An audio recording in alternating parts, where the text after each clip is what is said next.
सामने सीना चौड़ा करके सामने खड़ा हो जाना कि हमारे समाज को कोई छेड़ेगा तो फिर हम लोग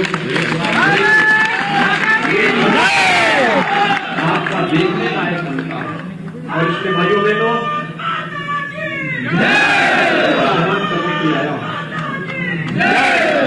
हम लोग ये कहने के लिए आए हैं, सरकार पूरी तन्मयता के साथ आपके साथ खड़ी है। आपको समाज के साथ जुड़ करके हरेक तबके को, समाज के हरेक तबके को बिना भेदभाव के शासन की योजनाओं को लाभ देने के लिए पूरी तत्परता के साथ कार्य कर रही है। और मैं आह्वान करूंगा, शासन की योजनाओं को घर घर और गांव-गांव तक बताने की आवश्यकता है। ये बताने की आवश्यकता है कि भारतीय जनता पार्टी क्यों आवश्यक है और भारतीय जनता पार्टी ने आपका सर आ रहा है समाज के हित के लिए, देश के लिए क्या कुछ किया है। कोरोना कालखंड में हरेक व्यक्ति के जीवन को बचाने की कार्रवाइयों कुछ मॉडल खड़े किए हैं भारतीय जनता पार्टी सरकार ने। उस मॉडल को समाज के सामने प्रस्तुत किए जाने की आवश्यकता है। आज के इस अवसर पर हम लोग इस सामाजिक प्रतिनिधि सम्मेलन में कटिक समाज के साथ यहाँ पे बातचीत कर रहे हैं। मैं इस अवसर पर इस समाज से जुड़े हुए संत बाबा दुर्बलनाथ जी को विनम्र श्रद्धांजलि अर्पित करता हूँ, कोटि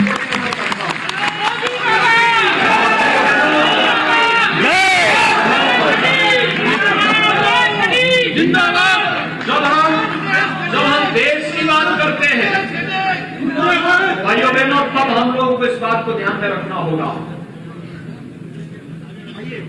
कि आजादी के समय इस देश के अंदर अनुसूचित समाज में दो लोग थे जो उस समय के दलित समाज की आवाज बने थे। एक बाबा साहब डॉक्टर भीमराव अम्बेडकर थे, जिन्होंने विपरीत परिस्थितियों में उच्च शिक्षा अर्जित की और स्वतंत्र भारत में भारत के लॉ मिनिस्टर बने थे। संविधान निर्माण में जिनकी अग्रणी भूमिका है। और दूसरे आजादी के कालखंड के दौरान बंगाल के अंदर जन्मे श्री जोगेंद्र नाथ मंडल थे। विद्वता में और उस समय दबे कुचले की आवाज में दोनों समान रूप से आगे बढ़े थे। लेकिन बाबा साहब भीमराव अम्बेडकर भारत की एकता और अखंडता के सदैव समर्थक थे। बाबा साहब भीमराव अम्बेडकर ने सदैव भारत की एकता, अखंडता, भारत की सुरक्षा, भारत के अंदर भले ही सामाजिक बुराइयों का विरोध किया हो, लेकिन उन्होंने सदैव कहा था कि भारत के अंदर रह करके ही दबे कुचले, वंचित और दलित समाज के हितों को आगे बढ़ाया जा सकता है। पाकिस्तान का उन्होंने कभी समर्थन नहीं किया, कभी नहीं समर्थन किया। लेकिन जोगेंद्र नाथ मंडल से गलती हो गई, उन्होंने पाकिस्तान का समर्थन किया। जोगेंद्र नाथ मंडल की क्या स्थिति हुई? वे पाकिस्तान के लॉ मिनिस्टर बने।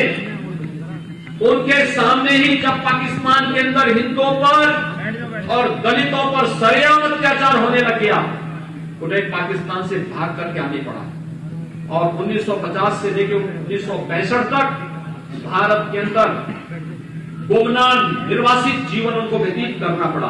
आज जोगेंद्र नाथ मंडल का नाम कोई नहीं जानता, लेकिन बाबा साहब डॉक्टर भीमराव अम्बेडकर ने समाज के हित के लिए जो योगदान दिया, आज जन जन के तारणहार है, सबके लिए वे पूजनीय बने हुए हैं।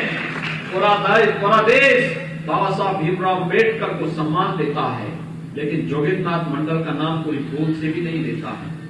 राष्ट्र के साथ होने वाला कोई भी विश्वासघात कभी भी प्रकृति बर्दाश्त नहीं करती है। और हम सबको जो लोग आपके समाज में झूठे मुकदमे लगाते थे, लेकिन राम जन्मभूमि पर आतंकी हमला करने वाले आतंकवादियों के मुकदमों को वापस लेते थे, तो आपकी हितैषी कभी नहीं हो सकते, कभी नहीं हो सकते, क्योंकि उनकी मंशा बहुत साफ है।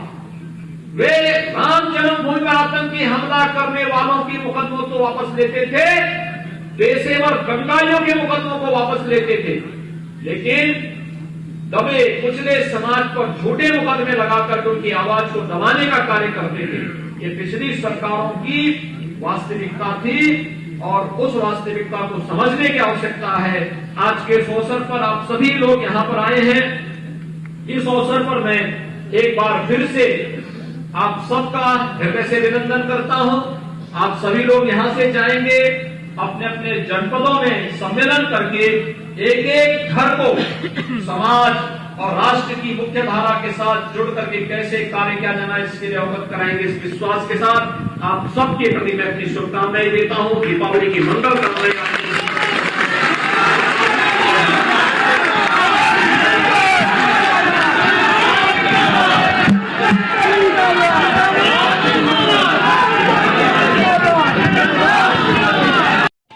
ऐसे ही वीडियोस देखने के लिए सब्सक्राइब करें प्रदेश समाचार नेटवर्क और लेटेस्ट वीडियोस के नोटिफिकेशन के लिए बेल आइकन दबाना ना भूलें।